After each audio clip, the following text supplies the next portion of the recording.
Entonces, 5 y 5, 5 minutos.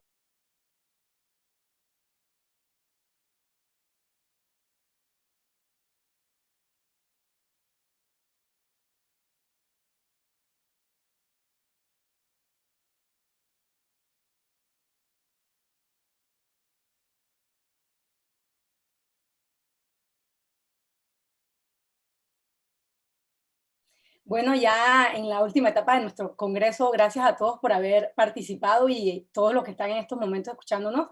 Excelente las dos exposiciones con el doctor Ariel Saldaña, pues un tema que yo vivo día a día porque como traumatóloga, las fracturas de cadera y las fracturas osteoporóticas Bueno, para nosotros son el día a día. Entonces, Ariel, pregunta. ¿Una vez se han operado o no las?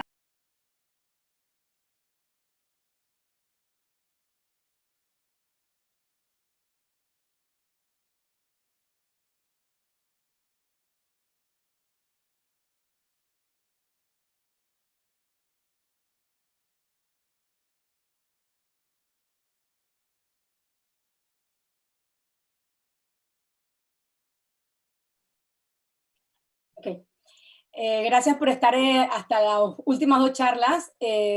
La charla que dio el doctor Ariel Saldaña, pues es un tema que nosotros vivimos en el día a día como traumatólogos y pues muchas gracias al doctor Danilo Ramiro da Silva por haber tomado en cuenta esta parte de ortopedia que muchas veces nos dejan un poquito afuera. Así que dentro de las preguntas, la primera pregunta para Ariel.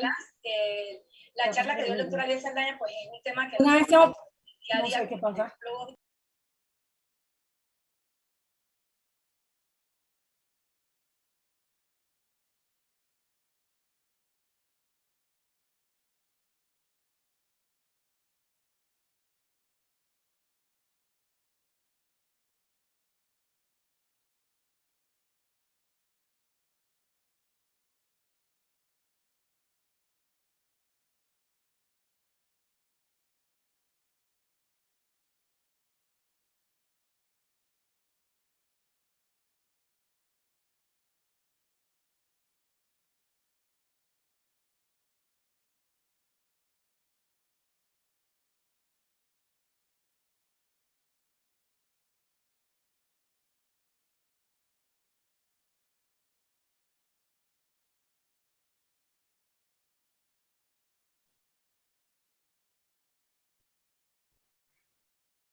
Ahora sí. Gracias nuevamente a todos por quedarse hasta el final.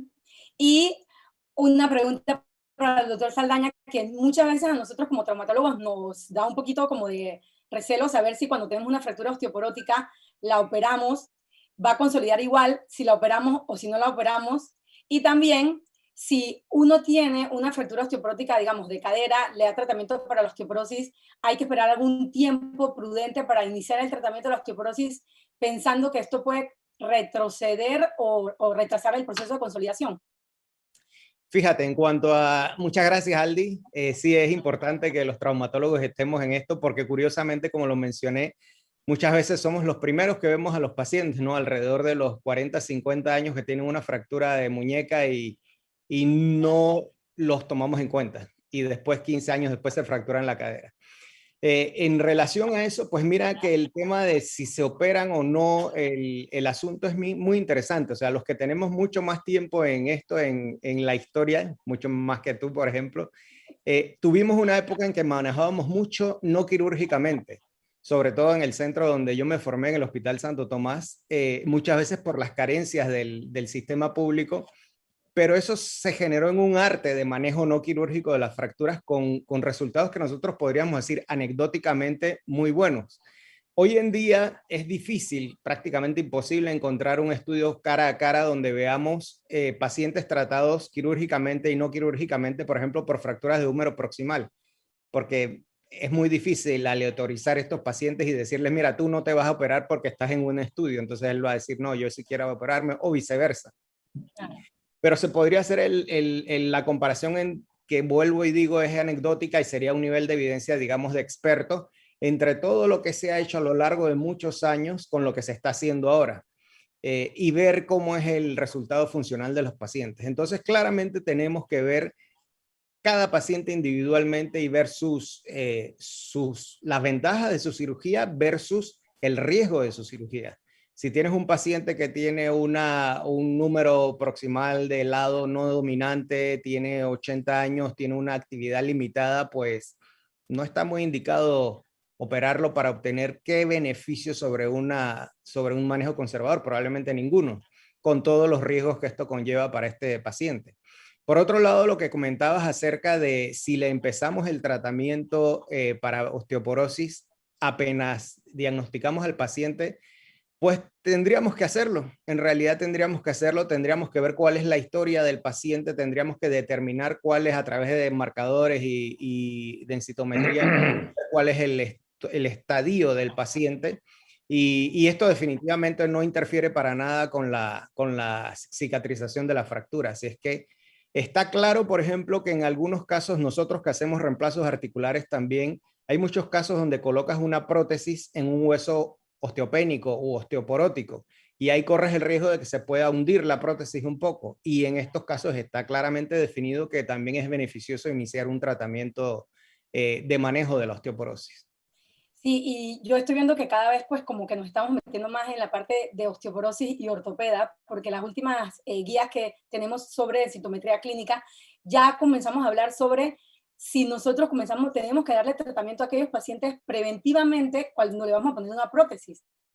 Porque mira, una de las prótesis que pusiste y que se fracturó, esas fracturas periprotésicas para nosotros como ortopedas es un dolor de cabeza, y ya por lo menos son temas que vemos ahora en este congreso, vemos en las guías nuevas que han tratado, que no solamente vamos a querer ver al paciente en el momento que se fractura y ya comenzar a darle el tratamiento de la osteoporosis, sino hacer prevención, y nosotros y tú como protesista, pues creo que tienes muchos pacientes, y darle un tratamiento implante o preprótesis sería pues una práctica que debemos nosotros todos hacer de ahora en adelante. Claro, de hecho nosotros hacemos unas reuniones con los pacientes preoperatorios que se llama mitigación de riesgos. En la mitigación de riesgos eso es uno de los patrones que estamos buscando, ¿no? Ojalá todo el mundo hiciera este tipo de mitigación de riesgos e incluyera osteoporosis dentro de los riesgos a futuro, porque usualmente no se incluyen otra serie de valores, pero no osteoporosis.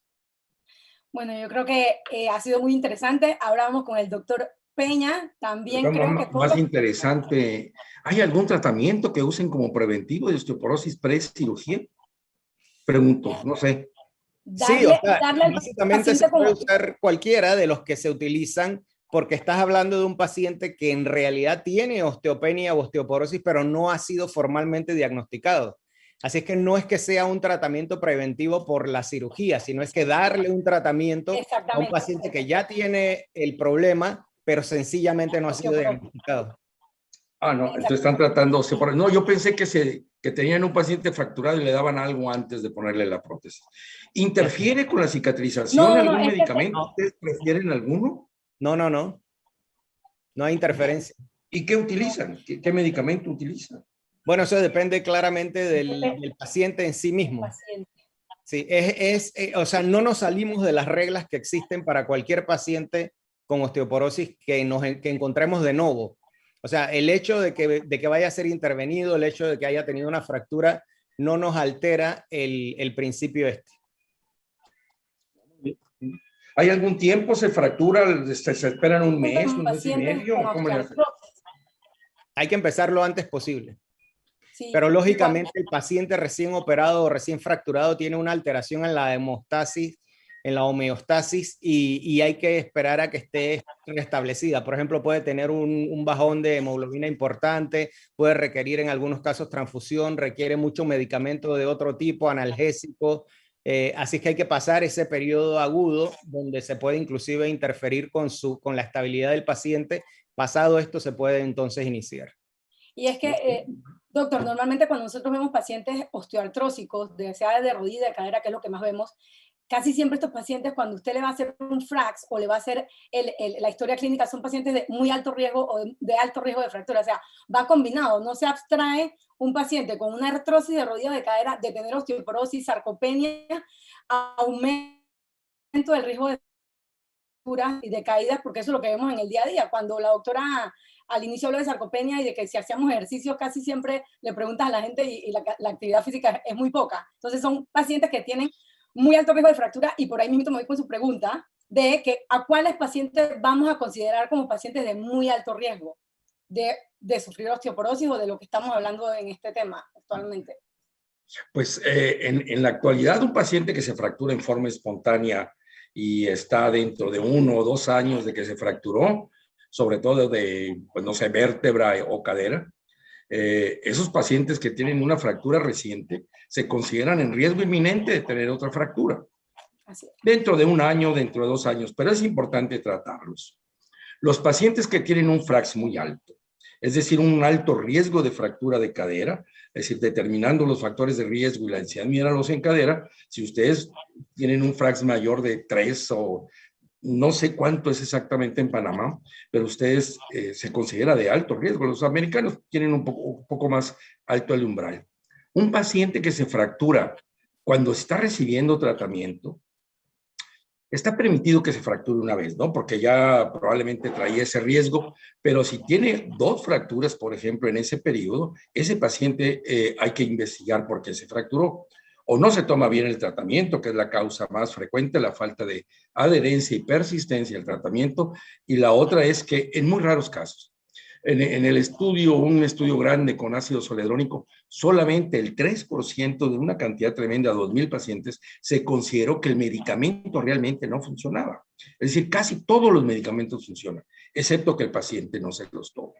Otros pacientes que están en alto riesgo de fractura, y partiendo de la base que fractura predice fractura, es decir, se van a volver a fracturar, son los que están recibiendo esteroides. Ustedes conocen pacientes y han cambiado, no sé qué tantas prótesis de cadera le han puesto a los pacientes con artritis reumatoide que reciben esteroides. Eso condiciona una osteoporosis severa, no sé cómo le hacen, pero además quedan muy bien, funcionalmente les va muy bien. Esos son los que toman esteroides y se fracturan con esteroides.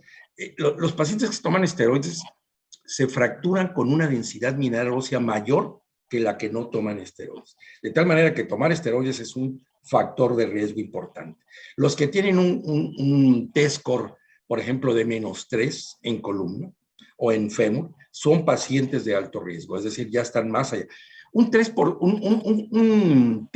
de 3, de -3 en columna, significa que ese paciente ya no tiene el 30% del hueso en columna, de tal manera que aumenta el riesgo de fractura. En fémur total y en cuello femoral es un poco menos, pero de todas maneras esos pacientes están en alto riesgo de fractura. Okay. Se me va alguno por ahí, pero esos son los pacientes de muy alto riesgo de fractura. Y la idea de clasificarlos así es que requieren una intervención más pronta, más agresiva, si quieren ustedes, para tratar de prevenir una segunda fractura. Si ya la han tenido, pues prevenirles otra. No sé si le contesté al Dimanina. Sí, sí, yo creo que hacia eso vamos, ¿no? Como dijo Ariel, que si tenemos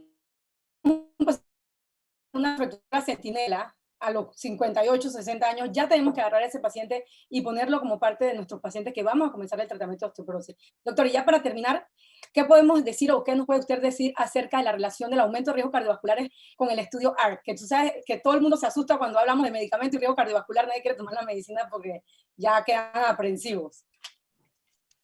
Hay 2 estudios con este medicamento, uno muy grande que se llama FRAME. Entonces, en este estudio se incluyeron 7,000 pacientes. Y en este estudio no se encontró ningún factor, es decir, los eventos cardiovasculares se dieron en forma muy similar entre el grupo tratado y el grupo placebo. En el otro estudio del grupo ARC, se llama ARCH, fue menor la cantidad de pacientes, alrededor de 4,000. Y en este grupo se encontró un mayor número de infarto del miocardio, cardiopatía isquémica, stroke, eventos vasculares cerebrales, y llamó la atención eso. Este estudio estaba comparado con alendronato, y se vio que en los 2 grupos había una diferencia, muy poca en números absolutos, pero pues no debería de haber. Esto llamó la atención y resulta que no hay una buena explicación. Cuando pues yo me puse a ver ahí, la única diferencia real es que los pacientes del estudio, del primer estudio que cuenta con muchos más pacientes y no se vieron estos eventos, eran pacientes más jóvenes. Estos pacientes en el otro estudio, en el grupo ARC, eran, creo que tenían unos 4 o 5 años más de edad. Entonces, tal vez eso sea el principal factor de riesgo para que se encuentre en un grupo y en otro no. Sin embargo, al inhibir esclerostina, hay algunas cosas que no están bien explicadas todavía, que si está en forma consecutiva en vasos, no hay una buena explicación. O también se ha dicho que el alendronato tiene un factor protector que tampoco está comprobado. El caso es que no sabemos. Sin embargo, el mismo laboratorio limitó su uso a 1 año. La FDA mandó una alerta, diciendo que estos pacientes que tienen factores de riesgo cardiovascular o cerebrovascular o que han tenido un infarto en el último año no deberían de recibir este medicamento. Entonces, está por aclararse ese punto. Okay. Habría que tenerlo en cuenta y no dárselo a alguien que tiene osteoporosis. Si hay factores de riesgo, lo mejor es buscar otra alternativa. Ok. Muy bien. Perfecto. Gracias a los dos por sus excelentes exposiciones. Hasta aquí hemos llegado. Gracias a todos los participantes porque hace hasta el último momento. Sabemos que fin de semana todo el mundo quiere estar pues descansando en la casa y tal vez no echarse un trago. Sí, el traguito ahí. Por lo menos eso nos da la oportunidad del online de hacer este tipo de cositas. Así que bueno, esperemos vernos de manera presencial ya el próximo año en nuestros congresos. Y saludos, doctor Saldaña, saludos, doctor Peña. Nos vemos para la próxima. Mucho gusto, Ariel, en conocerte, aunque sea por esta vía. Con el cierre a esta guapura también, Andy Marina. Un placer. Mucho gusto conocerte. Bye. Un gusto estar con ustedes. Chao, nos vemos. Bye, bye. Dios.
Muy buenas tardes.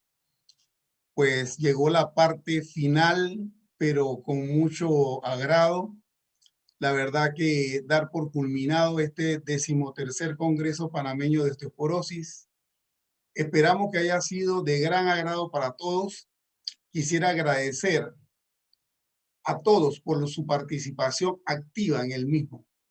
Nuestras expectativas fueron superadas. Nuestros expositores compartieron sus conocimientos y a las autoridades médicas que nos ayudaron, como los decanos de la Facultad de Medicina y el rector de UDELAS, que siempre han creído en nosotros y nos apoyaron enormemente. Y finalmente al comité organizador por su espléndido trabajo.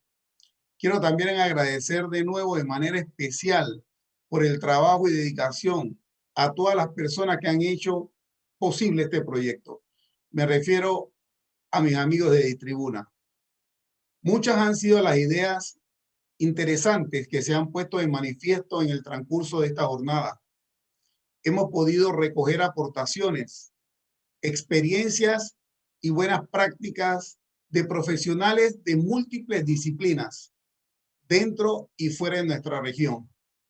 Tuvimos aproximadamente en algún momento 987, 88 personas metidas en el chat prácticamente 235 personas visitaron los stands y por otra parte tuvimos incluido prácticamente a 8 países que estuvieron con nosotros. Este es el momento entonces de recapacitar conjuntamente para tomar una conciencia colectiva de los mensajes más relevantes, para hacer visible el bagaje que sacamos del Congreso y poder así recoger algunas líneas de acción y algunas propuestas que nos fortalecen en la compleja tarea de ayudar a nuestros pacientes, que es nuestra principal misión. Como dije anteriormente, con una medicina basada en evidencia, pero interpersonal, como lo describía un buen artículo que ganó un premio en el año 2010 del New England Journal of Medicine. Esperamos poder continuar aportando en esta gran medida a la educación en materia de osteoporosis y salud ósea a todos los profesionales de la salud, tanto de la República de Panamá como de otras latitudes. Esto siempre ha sido el norte del Consejo Panameño de Osteoporosis. De recuerdo, le queda el periódico que le enviamos para que lo lean con detenimiento. Y por otra parte, podemos decirle también que las charlas quedarán grabadas en la página por unos 15 días a un mes. Y en la página de COPO estarán siempre presentes por un largo tiempo para que cualquiera pueda en un momento dado disfrutarlas nuevamente. Por otra parte, también quiero decirles que los certificados pueden descargarlos a partir entre hoy y mañana. Y si alguno tiene un problema, habrá una línea para que puedan solicitar el mismo. Nuevamente, muchas gracias. Nos vemos el próximo año. Y quiero no irme sin antes premiar al doctor Pedro Gutiérrez, cédula 7-413-875, y a la doctora Ana Isabel Colón, 8-188-4330, quienes fueron los acreedores al premio que se les va a otorgar a partir del día lunes y que corresponde a $75 a cada uno, para que lo inviertan en un buen libro o lo inviertan en alguna, o que hagan una buena inversión de ellos. A partir del lunes pueden llamarme al 225-4194 o al 6615-3553 y ahí le haremos entrega de dicho premio. Muchas gracias, que tengan buenas tardes, buenas noches y gracias por la participación. Saludos.